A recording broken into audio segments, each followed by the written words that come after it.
Before we get to our terrific interview with Jeremy Ryan Slate, just want to say thanks to Ron Levy, host of the Curious Minds podcast, for giving us some wonderful feedback on the Paw Print Animal Rescue podcast. If you want to listen to some amazingly intelligent people, if you're truly interested in growing your brain, I mean, really, this podcast will do that for you, go to Ron Levy's podcast, Curious Minds, at cmpod.net. That's cmpod.net. Thanks, and on to the show. At less than 6 months old, this poor little dog was rescued from a kill shelter. And to think a dog that is this sweet, this personable, this great of an animal was in a kill shelter, it's beyond me. This is Paw Print, an animal rescue community, episode 48. I'm Harold Ree. And I'm Nancy Ree. Today's guest is the talented Jeremy Ryan Slate, host of his own podcast called Create Your Own Life. He interviews amazing entrepreneurs, business people, and podcasters to help you with your own entrepreneurial journey. In today's episode, Jeremy shares about his dogs, Venus and Coco Chanel, the struggles he and his wife, Brielle, had to go through just to adopt Venus, and even shares a great story about getting married in a pet-friendly ceremony. If you want to learn more about Jeremy Ryan Slate and his Create Your Own Life podcast and see some terrific photos from his pet-friendly wedding, go to our show notes at thisispawprint.com/48. That's the number 48. My name is Jeremy Ryan Slate. I am an entrepreneur of sorts. I've kind of been through a bit of a journey myself in the last few years till I finally settled in where I am now. And I work for a graphic design and marketing company called Clear Images Design. That's only about 20 to 30 hours a week, depending on the schedule. And then I also work on the Create Your Own Life podcast, which I started myself. And I interview interesting entrepreneurs and learn about their life and their life experiences. And I want to help other people kind of reach their dreams because they see other people have done it. What was really the inspiration? I had a conversation with my dad probably about 2 years ago, and I was teaching high school at the time, and it really wasn't the place for me to be. I was very highly educated, had a master's in history, attended Oxford University for a education in literature, ended up in high school. The plan was originally to teach college level, but it's super competitive. And when you don't have an Ivy League background, it's hard to get there. So I decided after doing this for about a year and a half that I was miserable. You know, I like working with people one-on-one, but you stick me in a room with 40 kids and it's not really about them learning anymore. It's more about keeping them busy. And I just don't see that as a progress thing. So I wasn't very happy. I decided over the summer, this was about June of 2013, to leave my job. My father had come home from work at the time. I was still living at home, and he had heard kind of through my mother that I had left my job. And he said, son, what are you thinking? You're crazy. And I said, Dad, I'm just not happy. And he's very good at what he does. He cares a lot about me, but he's got just kind of a different viewpoint than I have. And he's somebody that you get a job, you rise up through it, and you just stay there until, you either retire or they get rid of you, and then you find another company. And he said, son, you're not supposed to like your job. You're not even, supposed to enjoy it, but it's just supposed to keep you busy for 40 years until you can eventually retire. And I kind of looked at him like, wow, Dad, that stinks, man. I want to create my own life. That's kind of where the idea for the podcast came from. And it took me kind of about a year to a year and a half to actually, get the guts to actually do it and put it together, as I was an avid podcast listener. And I finally put that together, and I've been having a lot of fun. I just published episode number 54 today. All right. And I'd probably say it wasn't until about episode 47 that I really felt like I kind of hit my stride, and not all my questions and my communications to my guests have to be written out. It's more of a comfortable conversational attitude. So I think it's more of the development I've went through in that. And I'm having a lot of fun, Great. What's the one episode I should listen to of your show? What do you think it would be? Episode number 53, actually the one I just did, and maybe it's because it's fresher in my mind. I got to interview Elliott Hulse, who is the creator of Strength Camp. And for me, it was really cool because Elliott's somebody that I've followed for probably the last 10 years. And then to actually get to interview him and learn a lot from him. Number one, it was cool because I learned a lot. Number two, you meet somebody you admire and you're like, wow, they're actually a nice person and they're actually friendly. Like that, this is awesome. So that was really validating in a lot of ways. And I think a lot of that shows to the audience and they can really get a lot out of that. Check out episode 53 if you're looking up his show. Why a podcast as opposed to, I don't know, a blog or some other type of online venture? So I'm more of an academic writer. So I've written history books and things like that. And my reading's not that exciting, if you know what I mean. I feel like in terms of a podcast, it's a lot easier to create that content, and it's a different type of connection, because I'm not going to interview people as much in a blog as I am in a podcast. So I'm really able to show that level of interest that I have, and it's also been amazing for building my network as well. I really find podcasting to be the new networking. And I know Joel Boggess has done a lot of talks about how podcasting is the new networking. We're talking to Jeremy Ryan Slate of the Create Your Own Life podcast. You do live on the East Coast, so you're an East Coast person. I've lived my whole life in New Jersey. I'm originally from Sussex County, New Jersey, but in the last 2 years, I moved to Morris County. We live in Lake Pei Kang, which is actually the largest lake in New Jersey. Moving on to your wonderful animal rescue story. Tell us a little bit about your dog. My dog is a Border Collie Corgi mix. She's a very interesting looking little dog. She almost looks like a mini Border Collie because she has all the really interesting traits from a Border Collie and, just basically the size of a Corgi. Her name is Venus, and she is an absolute very loving dog, which is interesting because, at least in my experience, Border Collies and Corgis aren't really supposed to be like that. They're usually, since they're herding dogs by background, they're the type of dogs that like to watch things, see how they're going. And that's how she really was when we first got her. But I gradually, I guess, realized that, my wife and I are mom and dad, and she's come to really, be a dog that wants to be all over you, which has really been awesome. Can you recall for us the story of how you adopted Venus? We got Venus last May. I was actually in Peru at the time. I do a lot of community service work. So I was in Peru for the Rotary Club, and my wife does a lot of health events for the chiropractic office she works for. And they found that one of the best places to be is every year at the fairgrounds by us, they have a event where people can adopt dogs and things like that.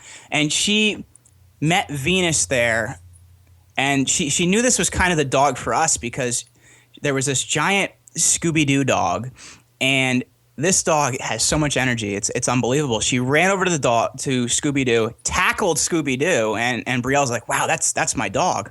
And the interesting thing about it is we've always had poodles. A Border Collie is not really something I thought I would have wanted. Now, seeing her, there's no other way I would want another dog. So at the time, we were engaged, but both still living with our parents. And I had actually just moved out. I was living in an apartment over here in Lake Pei Kang. And my wife was supposed to be moving in September, so another 4 months away. And we were going to be getting married. And my father-in-law is actually the landlord, so we rent from him. So it's interesting because if you know anything about adoption, it's very difficult to adopt a rescue dog if you don't own your home. It's really one of the things that they really concentrate on. So she was actually at a agency called Precious Pets Rescue, and it's run by a woman named Debbie Krause who does so much to take care of these animals. So a little bit of backstory on Venus is she's originally from the Florida Panhandle. And Debbie actually rescues a lot of dogs there, and she keeps them for 2 months before she even puts them up on adoption because she makes sure, all their kennel cough and things like that are handled. So she had gotten Venus maybe like February or so. So she had her for a couple months, and the event my wife saw her at was the first major event. So my wife applied and said, my husband and I really want to get this dog. We really like her. And right away, we were denied because we don't own our own home. Oh.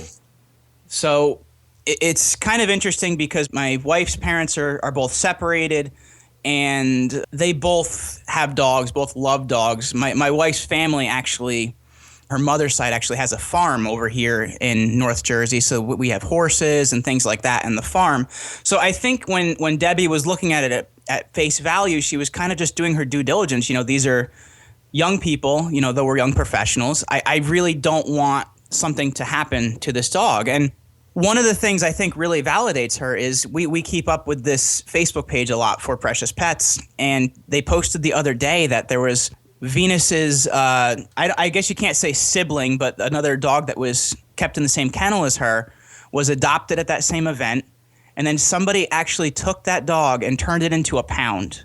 Oh. And yeah, so it was a really, bad experience. And when they checked into the pound, they found that it was actually the person that adopted that dog that turned it into the pound. What was the story behind that? I don't know the whole story. I actually was going to call Debbie this week and find out more about it because we just read this the other day. But I think that's one of the things that really validates somebody like that for taking their due diligence. So she had turned us down, but then, my mother-in-law and my father-in-law, since they both love dogs, actually drove up to her office and each talked to her individually about, look, they live here, but we have this farm, we both have a lot of land.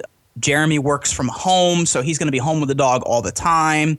It kind of gave her a better picture of, I don't think she realized we're, number one, caring as much about our dogs as we do. Our dogs are like our children. They literally go everywhere with us. And number two, it's difficult when people work for 8 to 10 hours a day to have a dog in the house. It's really rough on them. Their poor little bladders to be sitting in the house. So giving her the whole idea of the story, she said, okay, I'm going to do this for you guys. It's going to be on, a 3-month basis where I'm going to check in on you after 3 months. And she then required that we put Venus in obedience school because she said with being such a smart dog, if she doesn't do it, she's really going to get bored. So we put her in obedience school, and she's been doing really awesome with that. And she's really become part of the family. My wife takes her on runs for every morning. They go running together. We got married in September. Our family total between my wife's family and my family has 5 dogs. So in our wedding, we got married in a site in upstate New York so that we could get married outside. Each one of the groomsmen and bridesmaids walked up with a dog up the aisle. So all the dogs were in the wedding. I love that. It was awesome. I don't know if you saw any of the pictures on my Facebook page. I'll have to send you some, Harold. But each one of the dogs sat through the wedding ceremony. So we have a very interesting life with our dogs. They go every weekend. They go, either horseback riding or swimming or things like that. So that's kind of how the story went of how we got Venus. And like I said, she's kind of developed from this dog that had spent most of her young life sleeping in a crate, not really being loved, I guess you could say, to, now she sleeps on the couch. She sleeps underneath the covers. She has to be next to us. And I think that's really great when you get to develop a relationship like that with your pet. My wife has a niece who they actually flew in two Chihuahuas from Korea to a wedding. So that was pretty cool. Thanks for sharing all that. What makes Venus special? I think it's that she's such a great companion. You know what I mean? It's working from home. She doesn't bark, unless you get her excited and she wants to go outside. She doesn't really, she's okay with doing whatever you're doing at the time. She is a boatload of fun.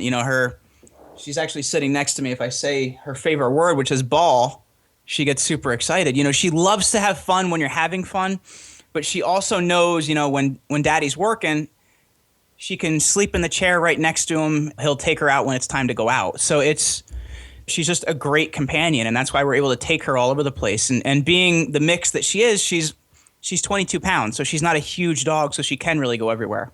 You also have a second dog, Coco Chanel. Yes. How do you want to talk a little bit about Coco Chanel and how Venus and she get along? Coco is a toy poodle. She's 7 years old now, and she's about 9 pounds, so she's a little lady. My wife was cleaning windows one day because they use newspapers. I don't know if you've ever done this. You use newspapers to clean the windows, and they come out super clean without any of the fuzz on them. And she saw a thing in the paper that said toy poodles. So as she was cleaning the windows, she was reading. Yeah, she was reading. And she saw a thing that said toy poodles, and this was during one of the worst snowstorms we ever had. And she went up there with her mother, and she said, we're just looking. It just so happened they then left with a dog, even though they were just looking in one of the worst snowstorms ever. Coco was a little over a pound when they first got her. So Brielle thought she was always going to be a super small dog. Brielle's my wife, but she's still 8 to 10 pounds. So she's still a little lady. The interesting thing is Venus is an alpha dog, and so is Coco. But Coco kind of runs all these other dogs. Like my mother-in-law has a poodle as well, and it's a big one. She's 40 something pounds, and they also have a German Shepherd, which is 60 something pounds. So this little dog runs all these big dogs. She's the one, she's barking to get all the other ones barking. She basically tells them what to do. It's really, really funny. So the situation with Venus and Coco was for the first 3 months that we had them together, Coco did not like Venus because she said, who is this new dog and why is she taking all my attention? And it took a little bit, and they still have their tiffs every now and then. Every morning they have to growl at each other and run around the bed for about 10 minutes before they'll actually get up. And it's kind of their ritual every day. But the two girls have managed to play very well together now. They clean each other, which is really cute to watch. And they go for walks down by the lake every night. If they're both alphas, who ends up winning? Oh, Coco, of course. Oh, okay. All right. She's almost undefeated. And the interesting thing is she is the sweetest dog ever. My wife works part-time for two offices. She works for a podiatrist a few days a week, and then her mother's chiropractic office. But as I said, we're such dog lovers that the dogs are allowed to go to all the offices. A lot of times they'll have patients at the chiropractic office call and say, is Coco in today? Because they're deciding the pivotal thing, whether they want to come in to get adjusted that day, is the toy poodle going to be there? She's really a loving dog, and she actually allows children to just carry her around and play with her and things like that. So it's really interesting how she's such a sweet dog with people. She's great with a lot of other dogs, but she has to assert her dominance first, and then she's nice to them. I think we all know some coworkers who are like that, right? Yeah, absolutely. Great. If someone was going to ask you, why should they look into an animal rescue dog? I just think there's too many dogs out there that want a shot. Venus was rescued from at less than 6 months old. This poor little dog was rescued from a kill shelter. And to think a dog that is this sweet, this personable, and this great of an animal was in a kill shelter is just, it's beyond me, because there's so many people that want to go out there and get these pet shop dogs and things like that. And a lot of times they have more health problems anyway because of the way they were raised. So I just say, give a dog a shot, and you'll be pleasantly surprised because of the way that these people that in these animal rescues really take care of them and really handle them. And the love that's given to them has a lot to do with the personality they have. What does the rest of 2016 look like for you, your wife, the two dogs, your podcast? 2016, I'm just actually really excited because I see this being a really big year for the podcast. I've done really well in terms of downloads up until now. I've started very quickly. It's done very well. I've got some great guests lined up. I actually just booked former Super Bowl champion New York Giant Steve Weatherford to the show this morning. So I have a lot of great guests that are lined up. So I'm excited to see where that's going. We are going to Podcast Movement in July. Also in July, we're heading out to San Francisco that I'm going to be speaking at the Culture Summit. So very excited for that. And August, we are heading to Ireland, and I'm trying to figure out how we're going to make it go right, because like I said, we're very, very close to our dogs. We're going to be away for a few weeks, and we don't kennel our dogs. So we're trying to figure out actually how these dogs can go on their first Irish vacation. So it should be kind of fun for them since we have a family farm over in Ireland. So you're actually planning on flying them out there with you? Yeah, it should be a lot of fun. A lot of space for Venus to run around. She loves to run. So I think it would be pretty cool. She'll have her first experience with some sheep because she's always looking for them. That sounds fantastic. You're going to have to share some photos on your Facebook page when that happens. Well, finally, as we wrap up, give you an opportunity to share how people can find you, whether it's online or through social media. Well, the best place to find me is jeremyryanslate.com, and everything's linked up there. My YouTube channel, Facebook, Twitter, Instagram, and also links to my podcast. That's the best place to find me. I really love what you're doing here, Harold. You're putting the love out there for our four-legged friends and helping to make people more aware. And I think what you guys are doing here is really a great thing. We want to say thank you to Jeremy Ryan Slate for sharing his story. We hope Jeremy's story encourages you to stay persistent when adopting an animal and might even give you some ideas for your wedding. Take a moment to listen to his podcast, Create Your Own Life.